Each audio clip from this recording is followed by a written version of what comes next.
Coucou tout le monde, bienvenue sur cette nouvelle vidéo dans laquelle je vais vous présenter deux petits jeux zen pour apprendre à nos enfants à mieux gérer leur stress, à écouter un petit peu leurs émotions et à diriger leur attention sur leurs sensations corporelles, donc sur un objet qu'ils auraient choisi. Comme vous le savez, cette semaine, je vous propose une petite série, donc des petits jeux zen, chaque matin un ou deux petits jeux à tester avec vos enfants, voilà, pour apprendre toutes ces choses qu'on aurait adoré apprendre étant petite pour être plus zen. Donc je vais commencer tout de suite par le petit jeu de la météo. Le petit jeu de la météo, ça a pour but d'apprendre à vos enfants à porter leur attention sur leurs émotions, en tout cas se mettre à l'écoute de leurs émotions, de leur humeur, de comment ils se sentent, en utilisant une image simple avec laquelle les enfants sont, qui sont habitués à entendre, avec laquelle ils sont familiers, parce que c'est vrai qu'on parle souvent du temps qu'il fait. Donc l'idée, c'est de leur poser cette question. Quel temps est-ce qu'il fait à l'intérieur de toi? Est-ce qu'il fait un grand soleil? Est-ce qu'il y a de la pluie? Est-ce que c'est la tempête?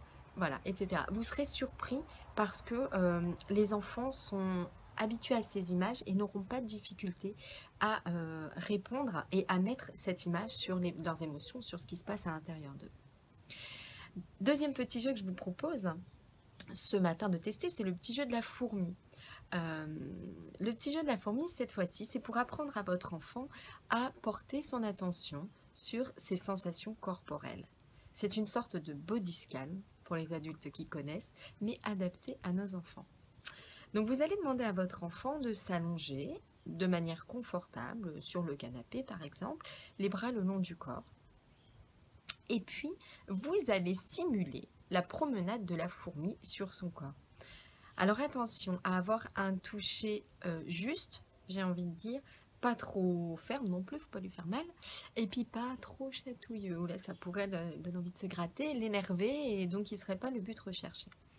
Donc essayez d'avoir ce toucher ferme, et puis de dire à votre enfant, regarde la petite fourmi se promène, elle descend sur le pied, elle remonte la montagne du genou. Oh là là, c'est dur. Voilà, d'essayer de faire vraiment comme s'il y avait une petite fourmi qui se promenait partout.